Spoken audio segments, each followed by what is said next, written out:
So we've been married for 11 years now. Yes. And here are 11 lessons that we've learned over the past 11 years that I like to believe have made some of the greatest impact in our lives. Mm-hmm. And hopefully it'll do the same, for the listeners and you guys that's checking this out.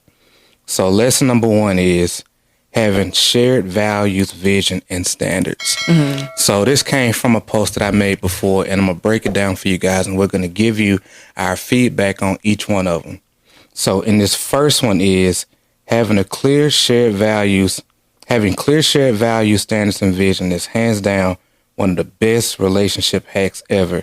It can stop 90 to 100% of arguments, make decision-making easier, overcoming challenges and conflicts easier, keep you from growing apart, and make falling in love with each other over and over way more likely. Mm-hmm. What do you think about that, baby? 100% agree. Of course you do. Because I agree with it because we have a particular big vision as to what we're aiming for in life together, right? Mm-hmm. And we also have a vision for how we want our marriage to look, right?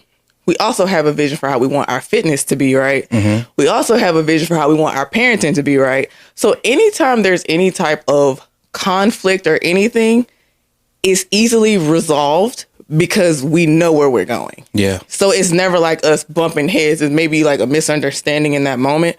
But it's like we know exactly where we're headed. So usually everything we do is in the direction of that, even individually. Yeah. So it's like it's rare. When we have conflicts, I would say it's very rare actually.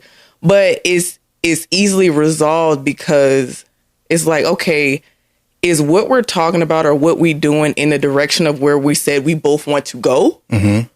And if it is, great. If it's not, okay, we need to regroup together. Big facts. But it's always on some like we're on the same team. We both know where we're going type shit. Yeah. To add to what you said, I think that's all for one spot on. And a big part about that is when you're aligned in your standards, your vision, your values, and all of those things, it makes resolving stuff so much easier because, like you said, we always know that we're on each other's team. Mm-hmm. And on top of that, we have a standard for how we carry ourselves and how we want to treat each other. Yes. So, we've seen stuff all the time, where people get into arguments and things like that. But for us, I think we've said this before on previous episodes, we don't do all of that stuff where we lash out at each other and different things like that because our standards for ourselves individually keep us from doing that. Right. We have a certain way of carrying ourselves and we have certain values and vision for what we want in our marriage. Mm-hmm. And all of that stuff keeps us in check. Mm-hmm. Not to mention, it makes it so much easier for us to be able to self-correct, to hold each other accountable and do all of these things because we are already in alignment with knowing who it is that we want to become, the standards that we've set for our relationship, and knowing where we ultimately want to go. Mm-hmm. So when you come in and let's say if I'm doing something that might seems a little bit out of alignment, you can be able to pull me back and I don't have to fight against you because I know that you already are aware with what the standards are inside of our relationship, both individually and how you want to be treated. You know how I should be treating myself, or if I'm doing something that's out of character for how I should be treating myself, and how we should be maintaining our relationship and the standard that we have between each other. Right. So when we have those types of parameters inside of our relationship, we know where we're going. We know how we want to carry ourselves. We have a standard for how we want to operate together, and we're talking about that regularly. Mm-hmm. It keeps so much stuff intact because there's no need for us to ever look at one another and feel like this is coming out of nowhere or it's out of alignment or like you're trying to attack me, because we both know that we're trying to get to the same place together. Mm-hmm. And we both know that our intentions are always good. Yeah. Like, you know what I'm saying? Like there's never a moment where it's like, oh, I feel like you trying to get at me, or I feel like you trying to do something messed up, or I feel like, or there's some like type of worry or anything in the back of my mind. It's like, no, we're on the same page about pretty much everything. Right. But I think something that helps us out in that is something we talked about on our walk earlier, is the fact that we don't have any like past like hurt or resentment or trauma with each other. Yeah. You know what I'm saying? We've never had to heal from putting each other through hell. You know what I'm saying? So there's no like secret worry or concern about what your intentions are with me and what my intentions are with you, because we know exactly where we're going, and we've been open and honest this whole time for the whole 11 years. Well, before the 11 years, but you know what I'm saying? Like for our whole marriage. So it's like, it's easier for us to resolve things because we have the standards, the values. We talk about it all the time, and we don't have that past negative stuff things that other people have, have to deal with. We don't got that. So it just works out easier for us, I guess you could say. Come on. Yeah. Mic drop. I mean. Number 2, marriage will expose the real you. Okay. So marriage magnifies your habits, insecurities, strengths, and unresolved issues. That's why it's so important to be with somebody you're excited to grow through all of that with. I'll lead you on that one. Go ahead. First off, that is so huge, because I know earlier on in our marriage, I was already in a space to where I had to grow so much before we could even really be together. But earlier on in our marriage, I still had, unresolved things that I had to work through and different things like that when it came from, previous experiences, be it like tickets I had, be it, unresolved thoughts of myself and different things like that. I had done a lot of that self-work, but by the time you get into a marriage and especially like a meaningful relationship, it's like it opens you up to realizing that now you're in a space to where so much of who you are doesn't just impact who you are. It impacts who you're with also. Right. And so I know that I had to really work on, my own character, being somebody that I was proud of, and just growing through all of that much more intentionally, because it wasn't just about me anymore. So I wasn't able to just casually be certain stuff or do certain things. I think, matter of fact, when we were walking earlier today, we were talking about like how you had to correct me multiple times, about how I associated or connected with my friends, things that we used to talk about, different things like that. And I had to come in and be like, hey, you know what? I got to be better than this inside of my marriage now. There are certain things that you wouldn't tolerate and things that I shouldn't tolerate. Right. And so all of those things inside of my character, I really had to like get in check, so to say, because it's like, all right, now we're in this marriage and I need to get me together for what I want to have long term and what I want us to be able to have long term. So I had to pay attention to how I was interacting with my boys, how I was carrying myself away from you. I had to be mindful of how I was treating people, how I was treating myself, all of these different things, because they were going to be magnified in our relationship one way or another. And so that's one of the ways that I've seen that play out, in our relationship, because a lot of people tend to think that just because you get married, it just fixes everything. And that's not the case. Like if you're, let me go ahead and put a split right here. Okay. These are just examples. Let me split from my story and what I was talking about. Right. The following are examples. Like, but if you're somebody, who's hot tempered, if you're the type, who lashes out, a liar, if you're somebody, who has manipulative tendencies, whatever, all of those things are going to be magnified inside of your marriage, because you don't just get rid of character traits. You grow out of character traits and you can adopt new ones. But when you do that, even that has to be intentionally. You have to choose to get those things, and you have to choose to get rid of the old things or to replace them with better things. So it's like how they say, like, money is a magnifier. I feel like marriage is the same way, because you're with somebody who gets to see all of those sides of you and who sees you consistently. So if there's inconsistencies in your character, somebody's going to see it. Your spouse, your partner's going to see it at some point in time. Absolutely. Like the real you is going to show up regularly. And so, yeah, man, that's how I see it. I think that's good. I think you explained that very well. Yeah, I think we can go on to the next one. Man, let's run it. Okay, man. So marriage, no, this ain't advice. Well, I guess you could take it that way. Yeah. All right, number 3, A lot of married people give trash marriage advice. Ooh. We can hop right into that. No, what did you say though? What did you say? Okay, to further expand into it. Because I actually really love this post. That's why I want you to read them all because it's really, really good. Okay. Yeah. So number 3 is a lot of married people give trash marriage advice. The only people who give worse advice than hurt single people are married people who've been together what seems like forever. Not everyone who seems good at something knows how to teach others how to be good at it. So be mindful of who you take advice from. Absolutely.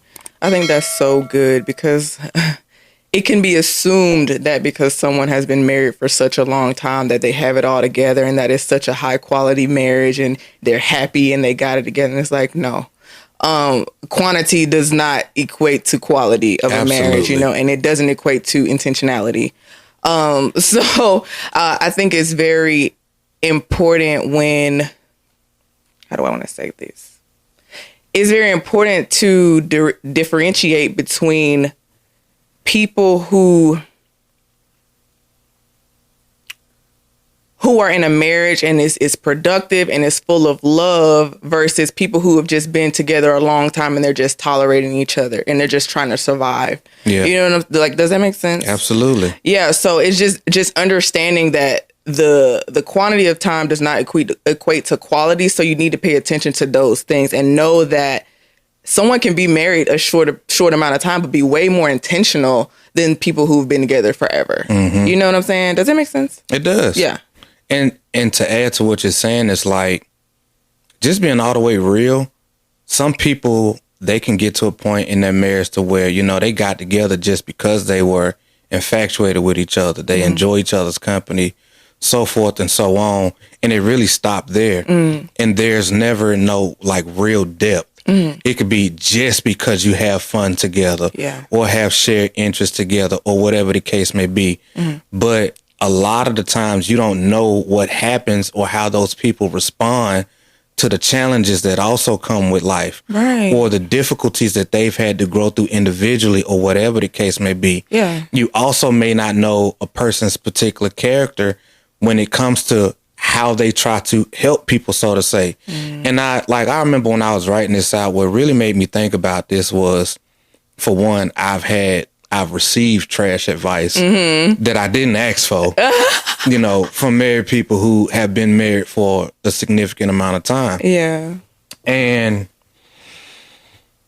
one of the most human things that I've noticed is that sometimes when people want to help you is, even if they don't have anything to say, they feel obligated to respond or to answer when you could have just been like, you know what, I ain't got nothing for you. Yeah.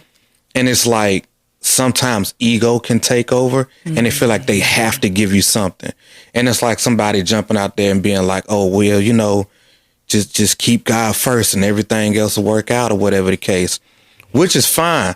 I am a full believer in the fact that when somebody says that, I believe in that. However, when most people say it, they don't actually know what that means in action.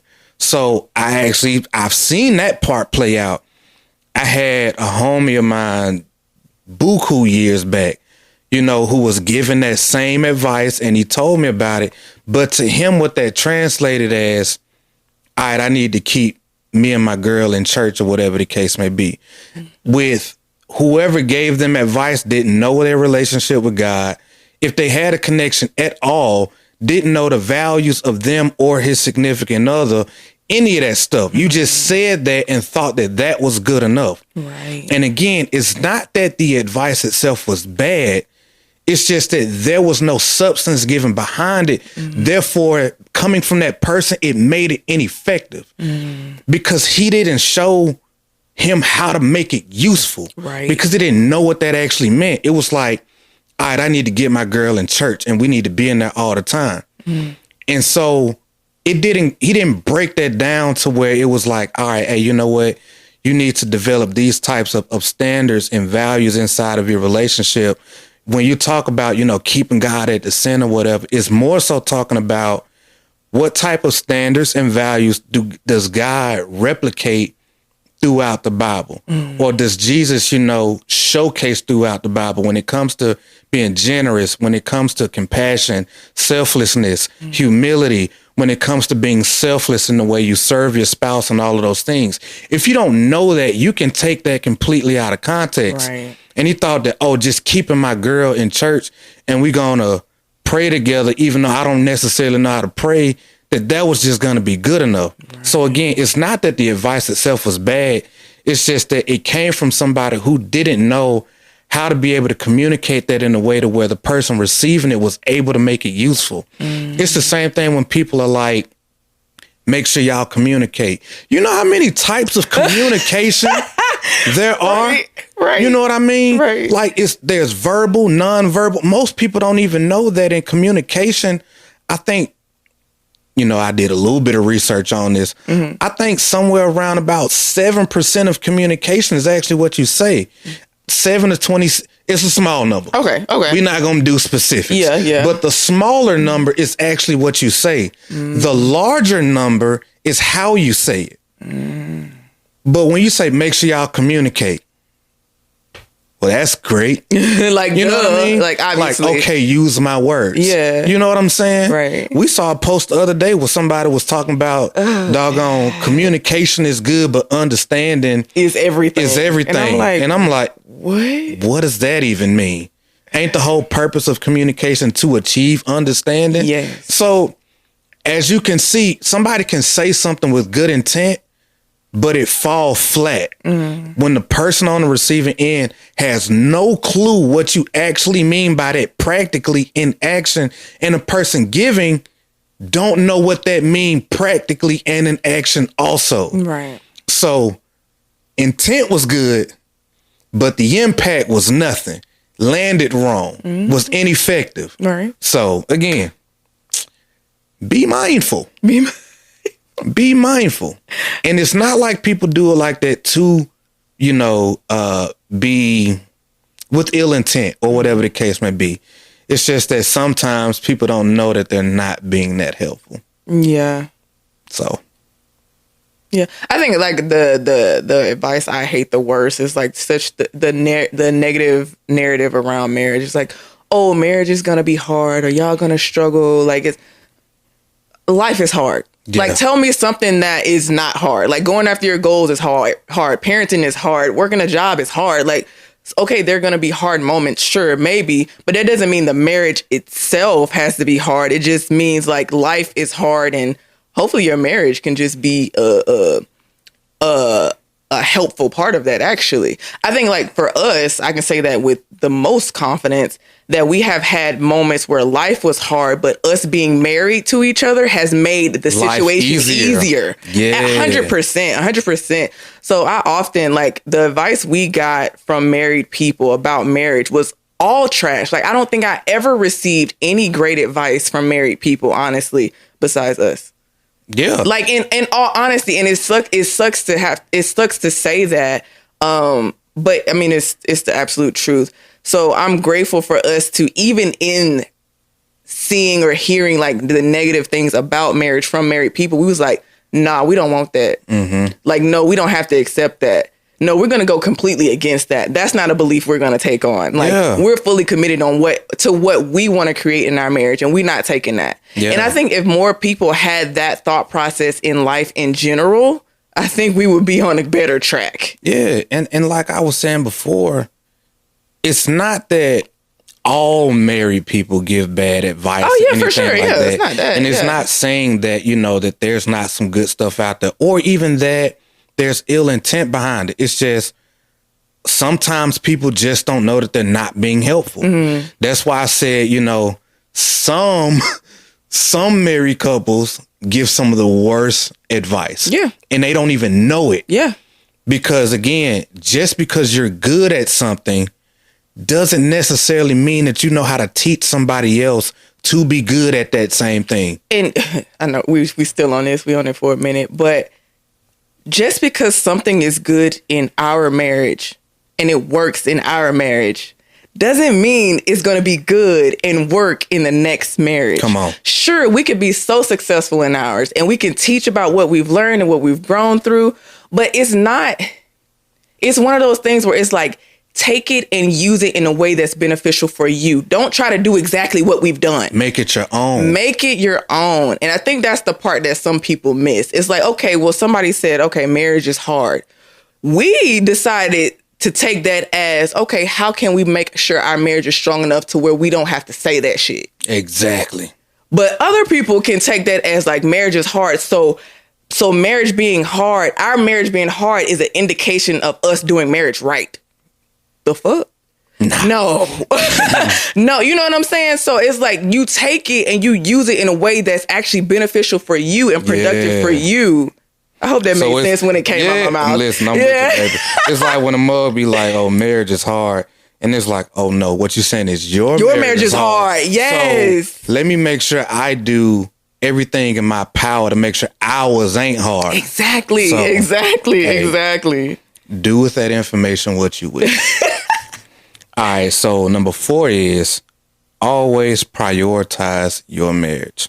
Okay. We ain't even got to dig that deep. You want to dig that deep? I mean, I can. You know what it says? So the extended part to that is your marriage is the most important relationship you'll ever have. So make it a priority because it'll be the foundation for everything else in your life. Mm-hmm. For me, I always tell people, man, in my opinion and our experience, our marriage is so important, and it's so important for us to prioritize it because, boss, I literally said vows dedicating my life to you. Mm-hmm. My life, not a portion of my life, not until baby girl turns 18, not a season of the whole thing. All of it. From the moment we said I do to death. Right.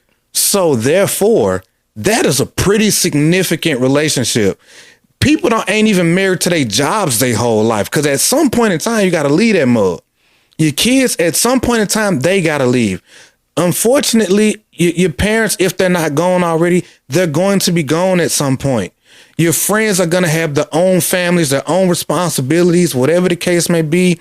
Like, the only other life in your life, you know, talking about marriage, the only other person who's going to be with you from freaking, again, start to finish is the person you married. Mm-hmm. So that is an extremely important relationship to make sure that you take care of. Because not only that, with us, you've made even my worst experiences in life bearable. Just by you being there, helping me and supporting me and loving me through tough jobs when I had to freaking have, you know, jobs where I was traveling all over the country. I wasn't home as much. You know, when I was going through my deep depressions and stuff like that, you with yours, all of these different tough life situations that I had to navigate, you being there made it easy. When we were going through like the hardest moments in our life, you know, as parents and stuff like that, we leaned on each other. Absolutely. And then we had so many moments that only we understood, be it, you know, from parenting struggles, health issues, freaking financial battles, everything. Like the only person I was able to lean on was my wife. Right. And you, in a marriage, your spouse is the only person who gets directly impacted by if you win or if you lose. Right. They're the only person who is positively impacted or impacted in general. Yeah. No matter the outcome. Right. So if it turns out well, they're impacted. If it turns out bad, they're impacted. If you're in a season where you have to grow through something, learn some stuff, break some old habits, change, shift your whole life in order to, your spouse is impacted by all of that, every single portion of the process. Absolutely. They're the only person. I think that's a pretty doggone important relationship to make sure that thing is dialed in. Right. To make whatever you deal with in life, good or bad, easier to manage and more enjoyable. Right. 100%. Yeah, that was it. That was good. Come on. Yeah, that was good. So that's my, 2 cents on that. All right. The next lesson number 5, know your partner's influences. Pay attention to who Pay attention to who or what inspires or influences or motivates your partner, and make sure that those things align with your values in your relationship and where you both want to go. I 100% agree with that, obviously. Something you mentioned in an earlier one is like you having certain friends that were influencing you in a way that I wasn't tolerating. Yeah. And how it like impacted us. And it was like, okay, like either you're going to choose to grow out of this, you're going to set boundaries, and you're going to like be on team marriage, or you're not. And we just going to have to figure something else out. Yeah. So it was very important that we both knew, like, even if it was like, I think it's just one of those ones where it was a growing moment. Mm-hmm. Because when you've been single your whole life, like your friends, they have been there for you. You know what I'm saying? So you had to grow into a space of where it's like, okay, bros, I love you, but my wife comes first. Mm-hmm. And things that we used to do and kick it and do all this stuff, like my wife is now like this person and I can no longer hang out there. And the same for me. Like I couldn't go out and do certain things because of the boundaries that we set within our relationship. It was to keep us safe and to hold us accountable in our relationship. Mm-hmm. So even when it boils down to like stuff on social media too, like what are you following? What are you looking at? What are you liking? Not like following you, like looking at your phone, but it's like paying attention to what it is that we're consuming all the time. Yeah. Because none of that shit is passive at all. Like it is directly impacting. Yeah, it's impacting you in some sort of way and you don't even realize it. And a lot of people don't realize how much they've been, influenced by so many things because they're consuming so much stuff. So yeah, it's very important for us to be on the same page about what we allow in our lives and have our attention. Mm-hmm. Yeah. And on top of that is also like, you have to be so mindful of the things that influence you, because especially as you're really honing in on what your values are, your vision is, what your standards are, whatever, it can really put you in a position to where it can put you in a position to where you have to start pushing people, things, and influences away. Yeah. And have to start putting up those boundaries and guarding yourself. Mm-hmm. And so, like you said before, like, managing how you deal with your friends or whatever the case may be, be it friends, be it family, whatever the case. Yeah. Because people come from all different types of backgrounds. Like it could be something to the degree of, oh, well, my mom, she's my mom, so of course I'm gonna listen to her more than anybody else or whatever. But then you got your spouse there who is supposed to be number one now. Mm-hmm. Or you got, my sister, she took care of me because I was in a single parent household, and my sister, she always made sure I was straight, blah, blah, blah, whatever. But the moment you get married, what you have to realize is that now it's your spouse. Mm-hmm. They're in that position now. Mm-hmm. Nobody should have a greater influence over you than be it either your spouse or whatever it is that is moving you and your spouse in a direction of your goals, your vision, whatever the case may be. And because it's like, we can consume so much from so many different places. It can be family, friends, social media. It could be the people who inspire us in our lives, whatever the case may be, mentors. Mm-hmm. And something that I had to learn and that I've had to actually talk to a lot of other guys about is be really careful with the people that inspire you. Like, be super careful with them. Okay. Because I'm gonna put myself into that boat. Let's say I had a situation, like where there was a guy who I was inspired by what he does in business. Okay. At the time I was really into real estate, and all of that stuff, making money and all of these different things, right? And this guy who I thought was super dope, he was really, really good when it came to what he did in business. Okay. And I just highly admired that. However, he got to a point where I started hearing him talking about how he was navigating his relationships and his marriage. And he had some beliefs that I just really wasn't with. And I had to get to a point where I realized, I'm like, hey, you know what? I respect you in business and what you do over there, but I don't fuck with you in your marriage advice. Right. And what you talk about in that regard. And some people have a difficult time balancing the two, especially for a lot of men, because a lot of guys can see somebody that they admire financially or in business or in sports or whatever the case may be. And then they get to talking about other topics like your marriage and relationships. And they hear how these people that inspire them navigate those things. And they feel like, oh, well, if I'm going to be that type of man and I'm going to make this money, whatever, I need to handle my stuff the same type of way. No, that is not what you should do, because you don't know what that person's values are. You don't know what their standards are, their beliefs or how they navigate those particular types of situations. Right. You need to be solid in your own.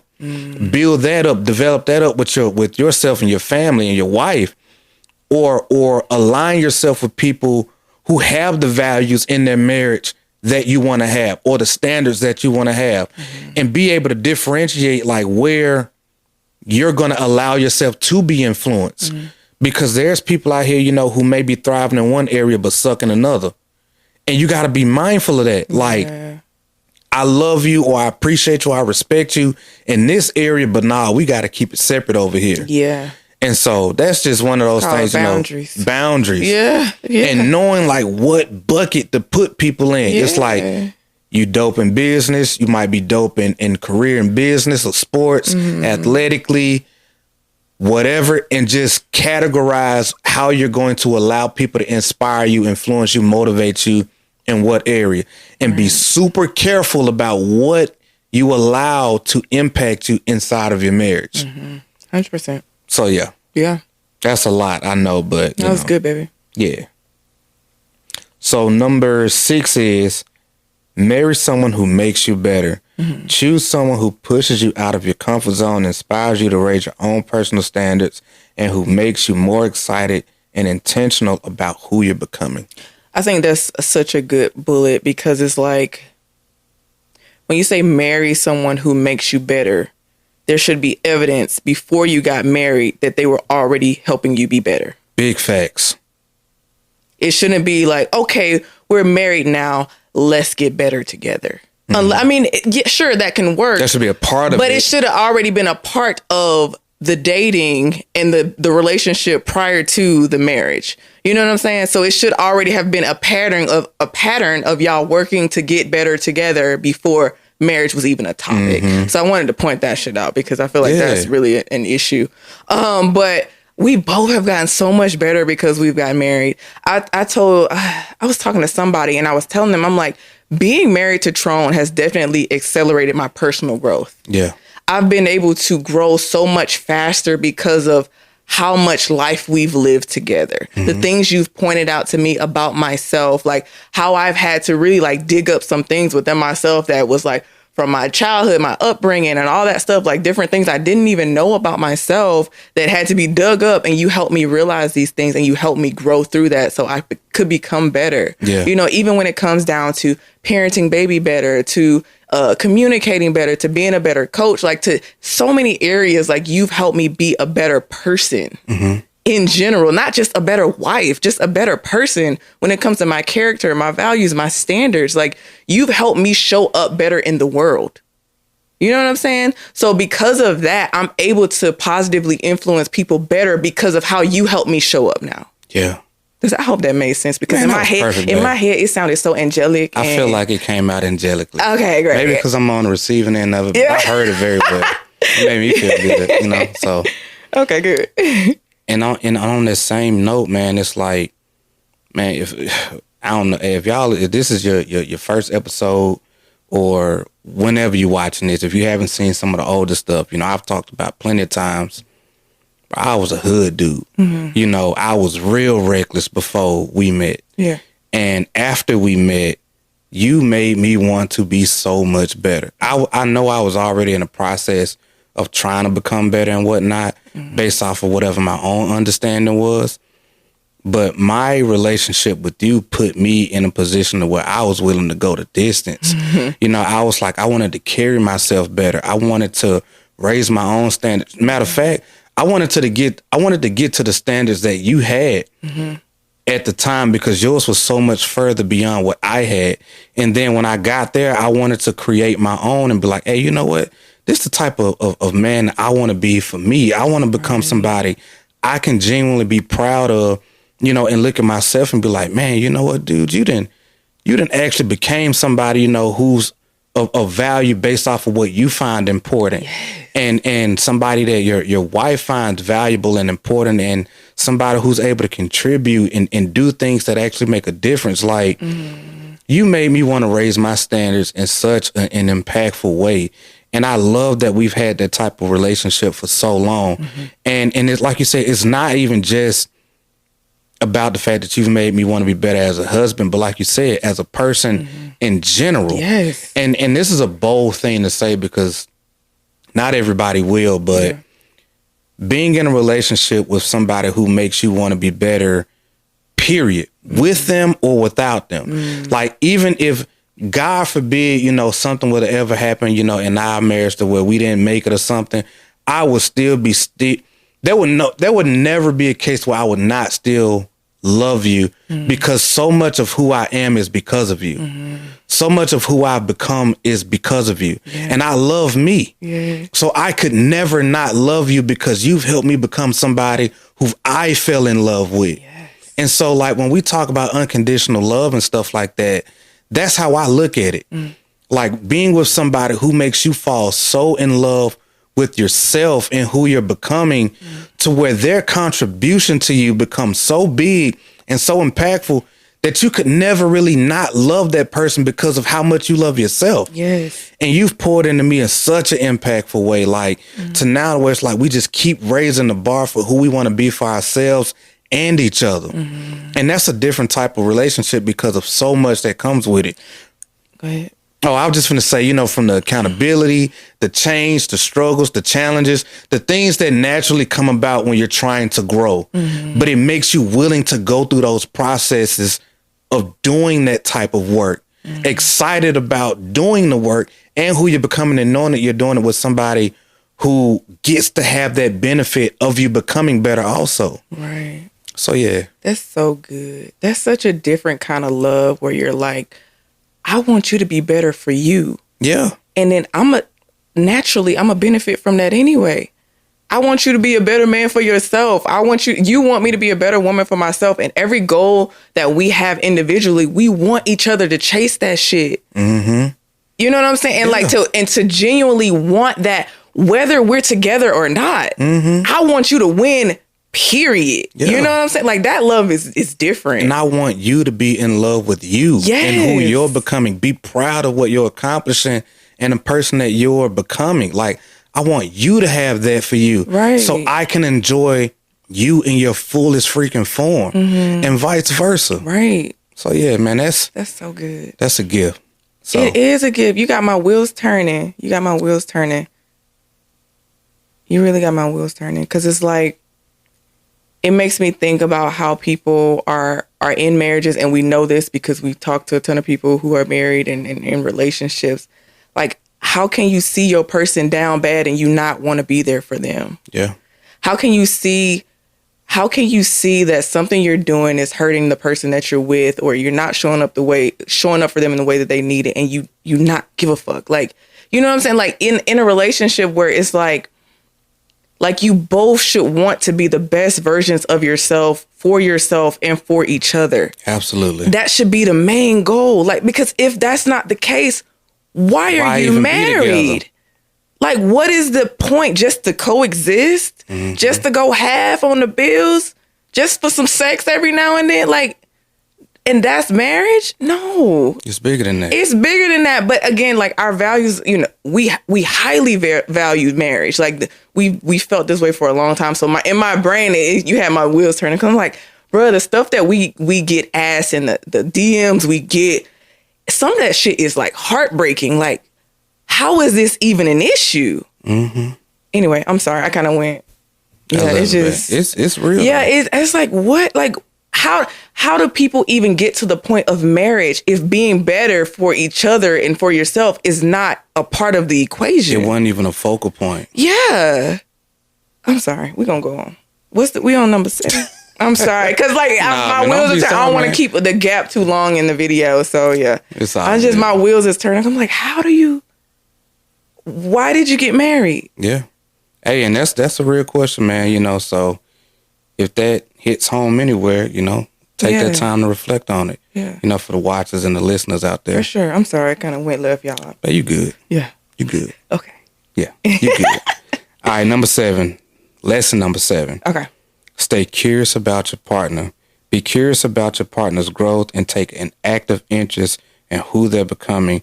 Go on the journey with them. I feel like that was a lot of what we kind of just touched on as well. Babe, when I tell you I want to know you better than you know you, I could tell. Like, I want to know, like, from the look on your face, I want to know the thoughts you're thinking before they even come out of your mouth. Like, I'm so curious about everything you do, what makes your wheels turn, why your feet are like that. Like, I'm like, you know what I'm saying? Like, why you put your foot like that in the seat? Like, I don't know. Like, I'm so curious about everything you do, why you think the way you do, why you feel the way that you do. Like, I'm just so curious about you all the time. And I've been curious about you since we met because we came from such different backgrounds. Like, you was from the hood. I wasn't, obviously. I was very sheltered. Like, my parents were strict. So I was like on the porch all the time. Yeah. So like to be around you, I'm like, bro, like, tell me about your life. Like, tell me about everything. Cause everything was always so exciting. And then when we started to grow together, it naturally, we were always curious about, okay, well, you started personal growth first. So we'll start there. And you would tell me all these things. And I'm like, babe, like, what made you even think about this stuff? So I'm curious about what made you want to grow. And then now I'm trying to grow. And then now you're curious about what made me grow. So it's like, it's one of those things where it's just a continuation of curiosity and it just builds and it's exciting. And I love that shit. Big fact. Like, there's never a moment where it's like, though I want to know you like so deeply and everything about you, what's exciting is I know I will never know everything about you because you're constantly growing. Yeah. And that's what makes it exciting for me. It's like I've had so many versions of my husband to where like the curiosity never dies. It never gets dull because like every 3 months he different, like in the best way though. You know what I'm saying? So yeah. I can't express enough how much I agree with that, you know, from me to you also. Like, man, this version of you is crazy. Like, the version of you that I have the privilege of being married to today, this is the woman that I didn't even see coming. Yeah. But I'm so glad that I get to experience all of what you've grown into. And I know growth can be a terrifying thing, man, because you never know how it's going to play out. You never know who a person is going to become as they're growing through a process, growing through trauma, growing through, you know, something that they've had to deal with in their lives or trying to achieve a new goal. Yeah. You know, because values and standards and things like that can change as you're growing. Right. And so it really can be a terrifying process for some people. But I feel like we've handled that thing, man, with such grace and freaking humility and compassion, and like we've done it so well. So like even when you were going through your process of bodybuilding and you were so concerned about if I would still love you and care for you at the same level as you went through that process of, you know, becoming a competitor, you know, in the bodybuilding space. And I had to remind you, babe, I'm like, I've loved every single version of you.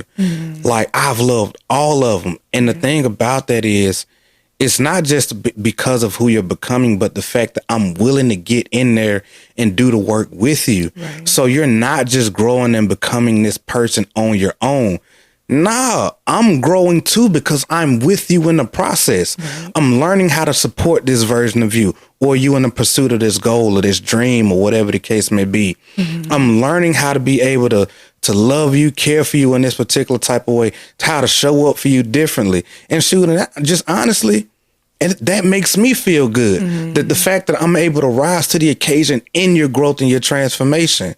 And so even like myself, as I've been trying to grow and as I've worked toward different goals and different things like that, like I've gotten in moments, man, to where I've mentally been down on myself, or have gotten to a low point as I'm trying to get to another level of me, and I'm navigating this thing, and I'll say something to you.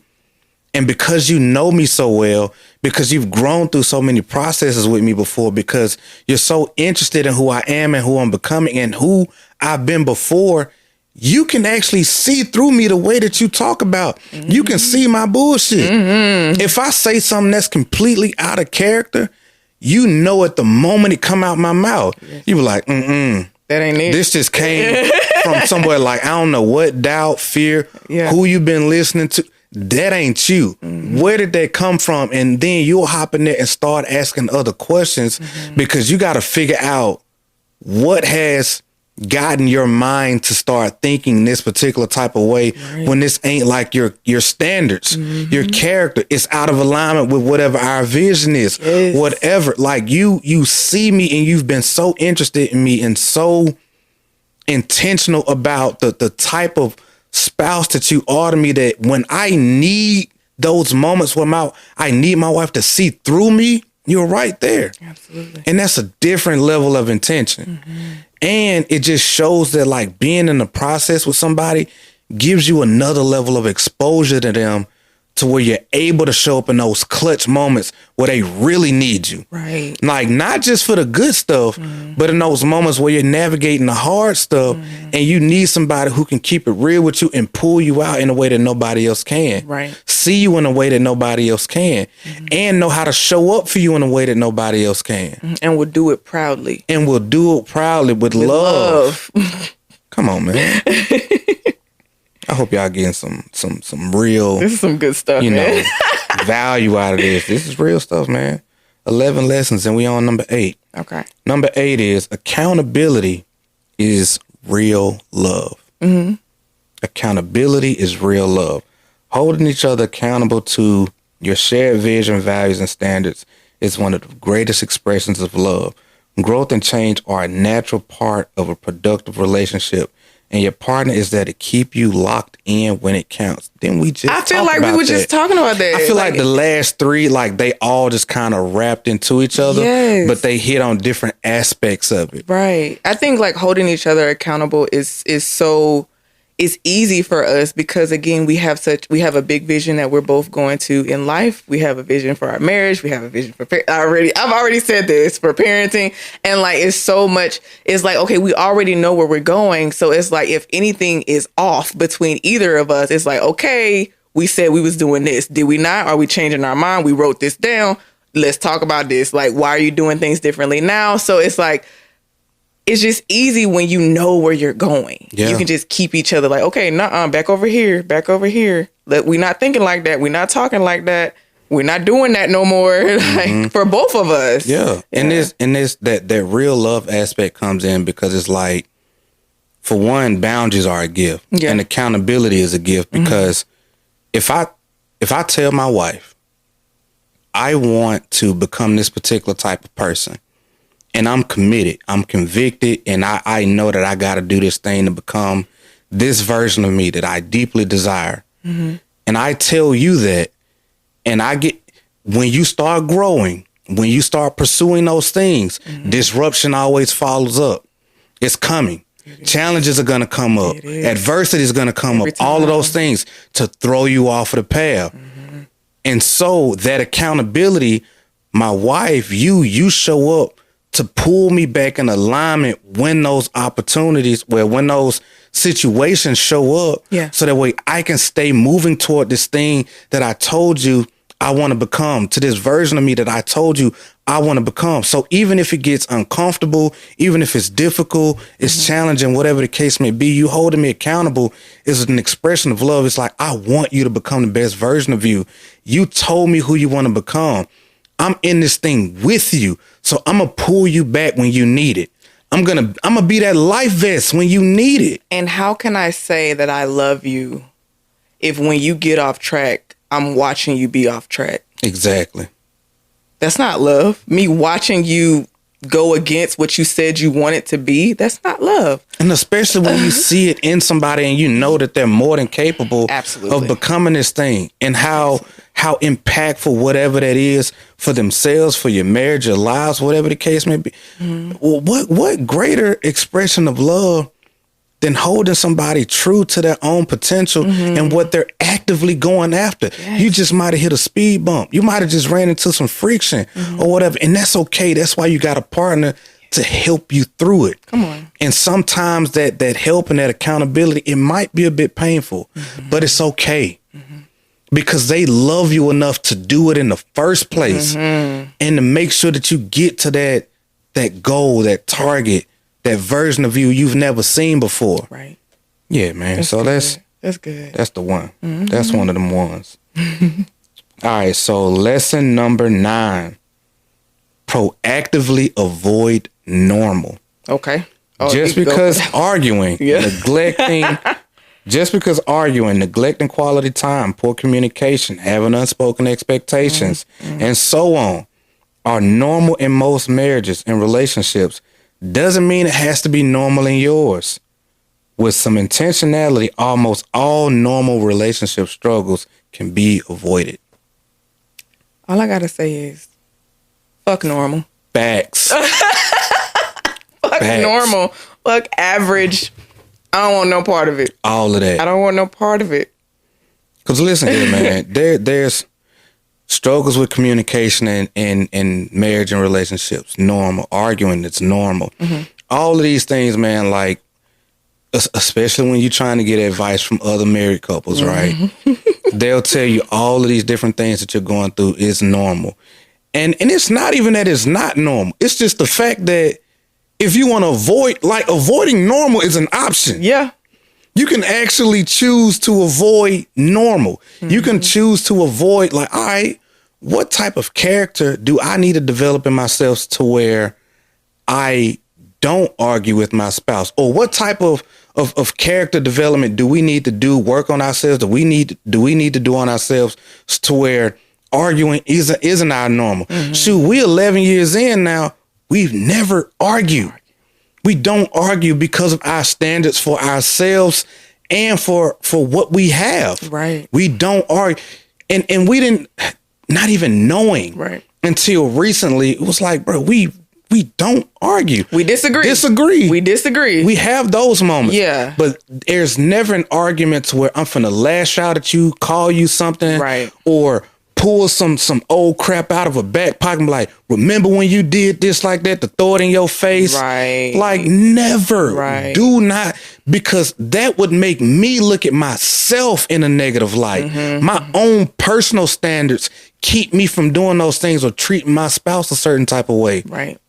So just because something is normal doesn't mean that you can't aim for above average, above what the norm is. Yes. Like, just because people struggle in communication and all of these different things, it's like, what can we actively and proactively do to where this is a problem that we won't have to deal with? Or if you're currently dealing with it, how can we make sure we don't have to continue dealing with it? Even though we've never had a problem with communication inside of our marriage, what do we do to make sure that it continued to not be a problem? We started a freaking podcast.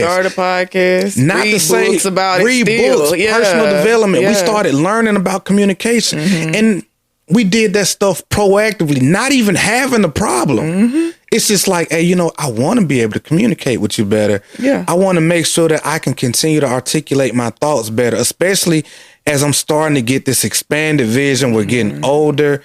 Our baby girl is getting older. We're getting introduced to new life situations. Right. I need to tighten up on my communication and start advancing myself to be able to handle our advancing lives together. And didn't even think about it like that, but we knew that there was always somewhere that we could grow. And we started, again, it's not to say you don't necessarily need to start a podcast or a YouTube channel or whatever. Extra, we wanted to do that. Yeah. We wanted to show us growing through the process. Yes. You know what I mean? So we started doing all of these particular, like, couples typically tend to grow apart or have moments in their relationship where they fall out of love. I'm not going to, okay. What I was going to say is that it's stupid to me. Anyway, it's not that it's necessarily just stupid to me. I understand that it happens. Yeah. And the fact that I understand that it happens, I want to make sure that it does not happen. Absolutely. So we keep growing. We keep introducing ourselves to new things that allow us to grow and expand, and whatever the case may be. So that way we stay interesting as individuals. Yes. And that makes us interesting together. Yes. You know, we went from partying and clubbing to freaking hiking, you know, going on 6, 7, 8 mile hikes and walks and stuff like that. You know, you got into bodybuilding. I got into personal development and coaching men and stuff like that. We start trying out different things and bringing each other into each other's world. Yes. Bro, like you said, every couple of months, it's like, bro, who are you becoming now? Yes. But we get excited about that. And so we're always proactively making sure that we avoid the normal problems by proactively doing what we can to make sure that that's just not our thing. Yeah. Simple as that. Go with the other one. Straight up. I was about to say the same thing. Yeah. We coming to a conclusion with this thing though, but it's all good. We got 2 more. All right. Lesson number 10. Compliment your partner's character. Compliment each other's character, not just your appearance and your accomplishment. Acknowledge the character traits and behaviors you love in your partner. Helps them naturally become more intentional in those areas. I think that said it. Like, I think that was it. Yeah, I was gonna say, that was it. Like everything you said in that was good. It's like, it's not to be offensive. But it's like when you're like training like a dog and you get them to do something, like be it like sit or whatever the case may be, and like you give them a treat like right after to encourage them to like follow the command again, like to do it again. Yeah. And I know, man, don't get offended. I'm not calling people dogs and puppies. Say it like that. Yeah, but you know what though? I said it because I was doing that with Nola earlier today. Who was our puppy? And that was the first example that came to your mind. I literally did it earlier today. Our puppy. But anyway, but for real though, it's like when you want somebody to continue to showcase the character traits in them that you like you reinforce those things. Like, I love the way that you're able to pay attention to me the way that you do. I love the way that you're so thoughtful in a way that I can say something to you like is of value to me or is important to me, and you listen to that, and like you might give me a gift or something that's a reflection of something that I told you was important to me. And so, or even like, man, it's so much, man, that you do in our relationship that shows your compassion, your thoughtfulness, and all of these different things. And I always try to make sure that I do my best to show you or let you know that I value and I appreciate those things, to reinforce the behavior. Right. The same thing you do with me, you know, as I'm growing through certain things and I'm trying to love on you. Like when it came to, I'm goofy. I'm gonna just put it like that. I'm goofy, right? And sometimes, in a good way, not the way they're using goofy these days, because they're using goofy in a negative way. Okay, I'm silly. You're funny. I can be playful, whatever the case. I don't, you know, new lingo and I know it changes every day. So yeah, in a natural sense. Yeah. But anyway, but you telling me before, you know, like that, you know, sometimes I have to put that away because, truth be told, sometimes you can get into like a space in your relationship to where you start treating each other more like friends than romantic partners and stuff like that. And so you will have to like reinforce behaviors when I'm being more romantic or loving or whatever the case may be. And I put that aside to give me the mental trigger that, hey, she likes this. Do more of that thing. Right. Or I'm treating her this type of way and you'll let me know about it, to reinforce. I'm like, okay, my wife likes this because I'm interested in you, because I pay attention to you and all of those things. When you tell me that I'm doing something or I'm being a certain type of way that you value and that you appreciate, it makes me say, you know what, I need to keep doing that. How can I find other ways to be more of what my wife likes, what you desire, to make you desire me more? Yeah. So by me doing those things, it makes you more attracted. It makes you more turned on. It makes you more excited, whatever the case may be, to where I get that in return as well. So like it helps on both ends. Yeah, I think like my biggest thing for you is like some of the stuff I compliment you on, it literally has nothing to do with me. It's like the more clarity you get on things, the more you take action on the things that you want out of life, the more your vision gets bigger and it expands, the sexier you are to me. Because it's like you carry yourself so differently. You speak differently. Like your shoulders are more back. Your head is up. Like I don't know. It's just like you show up in the world so much differently. And like I love, like that's why I compliment you on that shit all the time. I'm like, babe, I see you. Like I see you. It don't even be it don't even be nothing that you actually like did per se. It's just like, babe, I see that you're becoming that man that you say you want to be. And it's very attractive. And I love this shit. And man, and that shit helps on the dark days. Yeah. They do show up, but then it's like, hey, you know what? This is a part of the process of you becoming who you say you want to become. Because it's like, this is a version of me that my wife loves so much. I love this in me so much as well. And it's like, all right, this is your opportunity to keep showing up.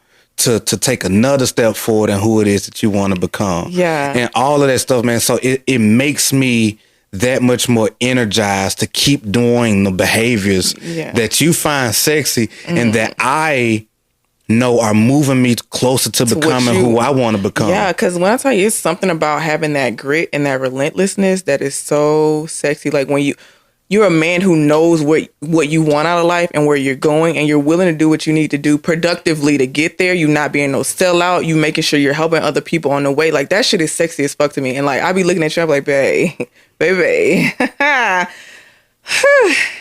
Okay, let's go on to number 11 though. She said what she said. I said what I said. All right, so the last one is have the hard conversations. Okay. Talk about the stuff that's uncomfortable often. Finances, insecurities, fears, big personal goals, personal struggles, trauma, sex, anything else.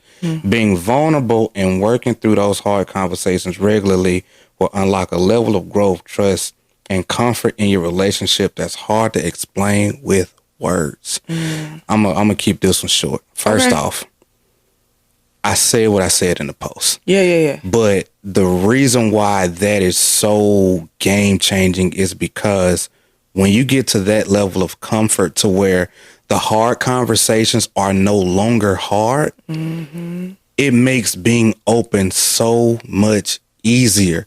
And it makes you that much more capable of resolving whatever the problems are that much easier, because stuff doesn't have to like fester. Like it ain't gotta sit over there and just build up over time to where it's like it starts to build stress, depression can creep in, anxiety, all of those things. Like it keeps that from ever being a thing. I know that if I'm dealing with anything, shoot, when finances wasn't that great, we talked about it. Gotcha. Like when businesses, was falling apart, we was talking about it. Like when it comes to like, hey, what are you into sexually? How can I take care of you, or whatever the case may be, or whatever. Like, how can we keep this thing, like you want it to be? You know what I'm saying? You got to talk about it. Yeah. Like when we talk about those things, man, like in love, because the goal is like not just for it to be hard, but to navigate it together. Because when you're vulnerable and you open up like that, it puts your spouse in a space to where, for one, they know that you trust them. And that is an opportunity that you give to your spouse for them to be able to show up for you in a way that nobody else can.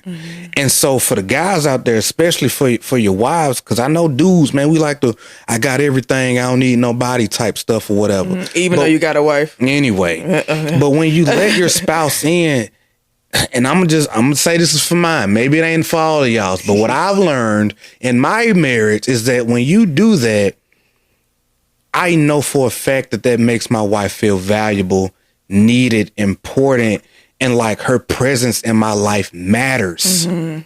Even if I can handle it on my own, the fact that I brought it to you makes you feel like he cares and he wants me to be in this thing with him.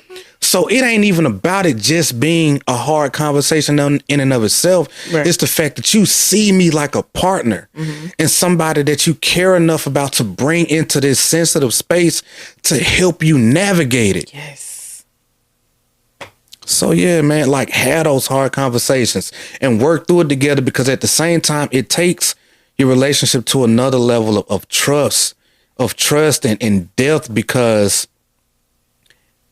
it's already hard to do.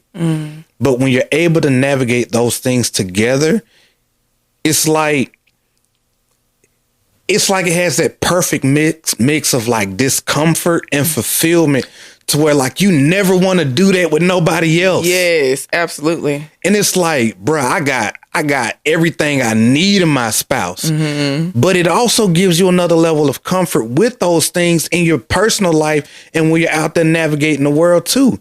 Because you got somebody who you can handle the tough stuff with, who's right there in your household. You don't have to carry no shame, no guilt along that stuff. Like, you don't have to deal with all of that stuff, that made up stuff that comes up in your mind when you're just harboring the weight of dealing with hard life situations, conversations, whatever the case. It just takes it off.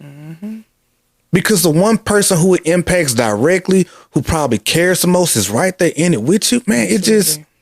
It'll do something to you. Like I said, I can't explain it in words. Yeah. It will unlock something in yourself and in your marriage that you just got to experience. You just got to do that work. It's going to suck. It's going to be uncomfortable. It's going to be all of that. But when you do it enough, Right. Man, listen, unlock. It will unlock something like you've never seen before by having those hard conversations, navigating them, resolving them, getting it to a point to where it's not hard anymore, to where you're able to work through stuff quickly, get to solutions, find solutions, problem solve fast, include each other, be partners, Come on, work together, and do what you got to do, man. That's so, good. In conclusion, That was good, baby. Thank you, baby. Thank you.